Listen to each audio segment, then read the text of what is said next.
ഇടക്കാലത്ത് വെച്ച് എനിക്ക് ഒരു കരക്കത്തി എടുക്കുവാനോ ഒരു പേന എടുക്കുവാനോ ഒന്നിനും ജസ്റ്റ് അടിവസ്ത്രത്തിൻ്റെ ഹൂക്ക് ഇടുവാൻ പോലും ഒന്നും സാധിക്കാത്ത നിമിഷങ്ങളുണ്ടായിരുന്നു. ഞാൻ കരഞ്ഞിട്ടുണ്ട്.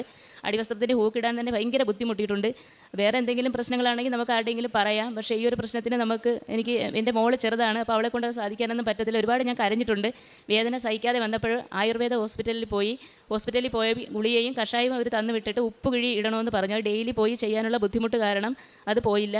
പിന്നെ ഇതേപോലെ കൂടി വന്ന് എനിക്കൊന്നിനും സാധിക്കാതെ വന്നപ്പോഴും ഓർത്തോ ഡോക്ടറിനെ പോയി കണ്ട് എക്സ്റേ എടുത്തപ്പോഴത്തേക്ക് അത് മുട്ടിന് പ്രശ്നമാണ്, അത് തൽക്കാലം ഗുളിക തരാം, അത് കുറഞ്ഞില്ല എന്നുണ്ടെങ്കിൽ ആ ഭാഗത്ത് ഇഞ്ചക്ഷൻ ചെയ്യണമെന്ന് പറഞ്ഞു. അവിടെ നിന്ന് ഡോക്ടറെ കണ്ട് അവിടെ നിന്ന് ഗുളിക മേടിച്ചില്ല. അവിടെ നിന്ന് എക്സ്റേ റിപ്പോർട്ടെല്ലാം വാങ്ങി തിരിച്ച് വന്ന് നമ്മൾ വീട്ടിൻ്റെ സമീപത്തുള്ള മെഡിക്കൽ സ്റ്റോറിൽ നിന്ന് ഗുളികയും മേടിച്ചു, കയ്യിലിടാൻ ബെൽറ്റും വാങ്ങി തിരിച്ച് വീട്ടിൽ വന്ന് ഞാൻ അത് ഗുളിക പൊട്ടിച്ചതുമില്ല, കഴിച്ചതുമില്ല. ഞാൻ ഈ ചൊവ്വാഴ്ചത്തെ അച്ഛൻ്റെ ധ്യാനം കൂടുന്നത് ശനിയാഴ്ച ഉപവാസം എടുത്തുകൊണ്ട് ശനിയാഴ്ച ദിവസമാണ് ധ്യാനം കൂടുന്നത്. ആ ആഴ്ച ധ്യാനം കൂടിയപ്പോഴത്തേക്ക് അച്ഛൻ ധ്യാനത്തിനിടയ്ക്ക് പറയുന്നുണ്ട്, എപ്പോഴും കസേരയിൽ ഇരിക്കുന്ന ഒരു വ്യക്തിയുടെ സന്ധിബന്ധങ്ങൾ ഈശോ സുഖപ്പെടുത്തുന്നതായിട്ട് കാണിക്കുന്നു എന്ന് അച്ഛൻ പറഞ്ഞു. അപ്പോഴെൻ്റെ മനസ്സിൽ എന്നെക്കുറിച്ചാണെന്ന് ഞാൻ പൂർണ്ണമായിട്ട് വിശ്വസിച്ചപ്പോഴും ഞാൻ കസേരയിലൊരേ ഇരുത്തയാണ്. എനിക്ക് ഭാരപ്പെട്ട ജോലികളൊന്നും ചെയ്യാൻ സാധിക്കില്ല, തുണി കഴുകാൻ പറ്റത്തില്ല, ഒന്നിനും പറ്റാത്തൊരവസ്ഥയായിരുന്നു.